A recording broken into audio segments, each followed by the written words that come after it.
वाले सुंदर भौरे गूंज रहे हैं। बहुत रंग के पक्षी मनोहर बोली बोल रहे हैं। रंग बिरंगे कमल खिल रहे हैं। तीनों प्रकार की शीतल मंद सुगंधित वायु सबको सुख देने वाली बह रही है। फूलवाड़ी, बाग और वन नगर के चारों ओर शोभा दे रहे हैं। उनमें भांति भांति के पक्षी अपने घोंसले बनाकर वास कर रहे हैं। सुंदर कोमल पत्ते निकल रहे हैं। नगर की शोभा का वर्णन करते नहीं बनता है। जहाँ मन जाता है वहीं लुभा जाता है। बहुत सुंदर बाजार और बड़ी विचित्र मणियों से जड़ित अटारियां हैं।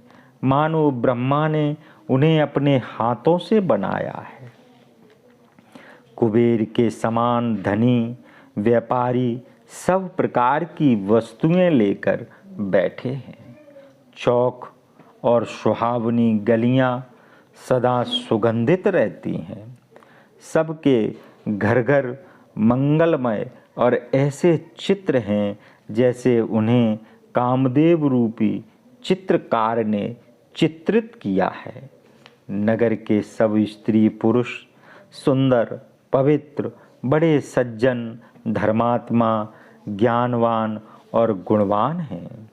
राजा जनक का जहाँ निवास स्थान था वह स्थान बहुत ही अनुपम था, जिसके ऐश्वर्य को देखकर देवता भी थक जाते हैं। कोट को देखकर चित्त चकित हो जाता था। उसने मानो सब भुवनों की शोभा रोक रखी थी। उज्ज्वल महलों में सुंदर मणि जड़ित सोने के भांति भांति के पर्दे लगे थे। सीता जी का निवास भवन तो बहुत ही सुहावना था। उसकी शोभा कैसे कही जा सकती है। महलों के सब दरवाजे बहुत ही सुंदर थे। उनमें हीरों से जड़े हुए किवाड़ लगे थे। वहाँ नट, मागध और भाटों की बड़ी भीड़ लगी थी। बहुत बड़ी घुड़शालें तथा गजशालाएं बनी हुई थीं, जिनमें सदैव घोड़े, हाथी, रथ भरे रहते थे। बहुत से शूरवीर, मंत्री और सेनापति थे।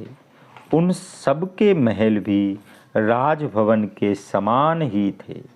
नगर के बाहर तालाब और नदियों के समीप जहाँ तहाँ अनेक राजा लोग उतरे हुए थे। एक सुंदर सब भांति की सुविधापूर्ण और सुहावने आम के बगीचे को देखकर विश्वामित्र जी ने कहा, हे सुजान रामचंद्र जी, मेरा मन कहता है कि यहीं ठहरा जाए। बहुत अच्छा स्वाभिमान कहकर कृपा निधान रामचंद्र जी मुनिगणों सहित वहीं उतरे। महामुनि विश्वामित्र जी आए हैं, यह राजा जनक ने सुना।